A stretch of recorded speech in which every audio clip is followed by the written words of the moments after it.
I love that you've taken on the thriller genre after doing, you know, some comedy, some rom-com. Well, it's always been my favorite genre, but sometimes there's a divide between kind of what you feel like you can do and what you like to watch. Yeah. And I always felt like even though I loved the thriller genre and the horror genre, the mystery genre, I guess I just always felt like I don't know why, but I was always making, you know, these comedies or these dramedies, and you know, I'm proud of all my films, of course, but I just hit a moment where I was like, you know, I'd really like to move in this direction. I felt like I finally had some, my filmmaking skills had grown a little bit since I started, and because it really is a skill set, you know, it's not something always that you're just born with. So, I mean, you've got like two very, very different stories running parallel here. You've got the sheriff, and then you've got a mystery novel writer, and when you start watching the film, you're like, what's going on? So, where did those two stories begin for you? Well, you know, at the very beginning, before I'd even figured out the particulars of the plot, the original idea was to have these two different stories where the audience might not even know that they're happening at the same time. You know, what if one is just like the mystery story that she's writing or something, you know, like they may not understand the relationship that the two stories had together, but I felt like you know, it'd be kind of fun to string the audience along a little bit and kind of, you know, I think that oftentimes there's a rush in movies where there are two storylines to bring them together, and I wanted to do something that sort of naturally took its time to converge. I didn't want to, you know, one of my favorite movies is Crimes and Misdemeanors, that has two parallel stories that don't even converge until the final scene. I didn't feel like I could go that far, but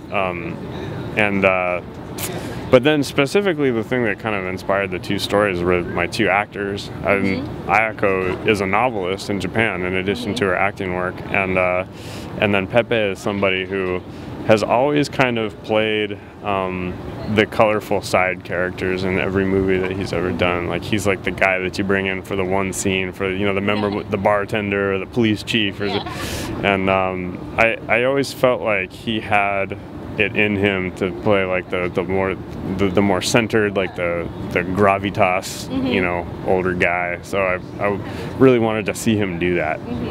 Well, so you sort of start with these two actors, which is a really interesting way to sort of build a film. But I mean, given you love the thriller genre, like you said, but you just now feel like you could tackle it, what are some of the thrillers that you took to for influence? There are so many, from the Maltese Falcon, the Parallax View, and more recently I really like Zodiac and The Ghost Rider.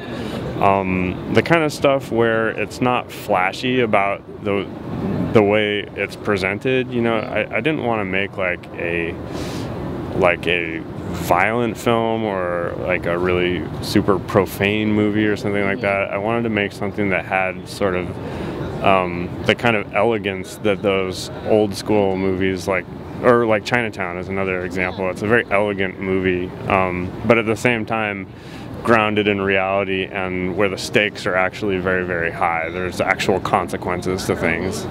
Well, I also feel like the elegance comes from this hotel that, you know, she as a writer goes and she stays there, and I thought, this is a filmmaker's dream. So how did you use locations as sort of another character in the thriller? Because a lot of times they are in thrillers. Well, you know, the thing that was great about the locations was that I had a line producer in San Francisco who really, really cared, you know. His name was Taro Goto, and he was really creatively invested in making sure that we had the absolute best things for the story. So given that, you know, a lot of thrillers nowadays have huge budgets, and indie, you either see like kind of like gore comedy horror shot on low budget, I mean, and this film is an indie film, but yet it is elegant. So how do you as a director make an elegant film on a low budget? Well, you know, it's a huge challenge, and it all really comes down to the creative team that you have in place. everybody from Richard Wong, who is the director of photography, to Katie Porter, who is a production designer, and Irene Chan, who did the costumes, were all really very, very experienced, you know, on bigger projects. You know, all of them have come up in a more traditional, non-indie. So they really know what they're doing, but they also believed in the project enough to overlook the fact that we were grossly under budgeted for the level of ambition that the project had. I am really, really proud of their work. I'm not proud of, I don't think that like accomplishing all that on a low budget is the accomplishment. Like, their work is the accomplishment.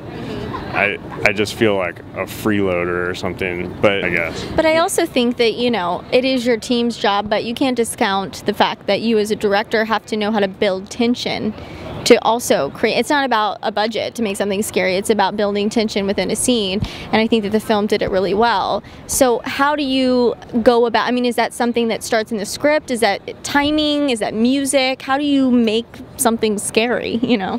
I think the biggest part of it, honestly, is structure. I mean, there are other things that come down the road, but the script has to have like a certain structure where, you know, questions are raised to a certain point, and then you start to answer them little by little. I think it's really important that every scene kind of has some sort of setup or payoff that's already come before. It's really just all kind of about distraction and sleight of hand and that kind of thing. And since it was my first time going through, I do feel like it was a learning experience in a lot of ways. There's I mean, once that structure is placed in the script, then when you're actually shooting it, I feel like, well, one thing that we talked about a lot was having a designed approach. Like, there's not like a huge number of shots in the movie. Like, if the scene was just two people talking, then we just did it in 2 shots, you know, one there, or we try to do it in 1 shot. There's very few scenes that are super cutty and things like that. I think that there's a tendency, especially among independent filmmakers, to kind of emphasize like shooting like get lots of coverage and stuff like that. But I think that it's you have to like really think through and make decisions ahead of time, especially if you're dealing with something like this that's got so many locations and you only have so much time. I mean, my favorite scene in the movie is when the weird guy with the bandage on his head comes and visits her hotel room.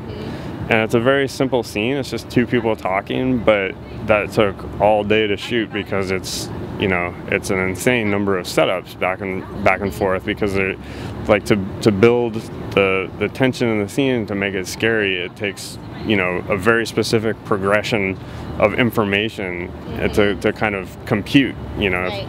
If it had just been very flat, you know, and not really thought through, or just like, you know, a handheld camera following them around or something like that, I don't think there would be, even though the performances are there, I don't feel like it would have any kind of tension or suspense to it at all. It would be in a different movie. It wouldn't be in a thriller. Yeah.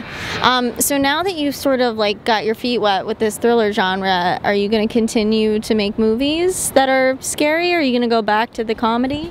I am going to keep going. I mean, not all of them will necessarily be mysteries like this one. This one's like, it's not like a suspense thriller. It's like a very traditional mystery. A lot of the stuff that I'm working on is you know, more like suspense based than mystery based, but it is. Tell me about them. Like, I'm not ready to talk about them. Well, let's see which. I don't know if I'm ready. I'm still kind of. You don't have to talk about it. It's still in your head. It's still in process. I'm still writing. Yeah, no, I feel you. I had a filmmaker be like, I can't talk about it. I'm going to ruin it if I put it out in the world yet. Yeah. Well, so can you tell me about any sort, I mean, you guys are here at the festival for your premiere. What are the plans that you have for this movie? Well, right now we're trying to find the largest possible audience for it. I'm coming off of 3 movies in a row where I partnered up with different companies to self-distribute my films. I feel like I'm ready to move on to, you know, a wider audience and hopefully, you know, start working on bigger films so that all the people who've been working on these other films can, you know, Reap the benefits. exactly, yeah. Well, thank you so much. Thank you.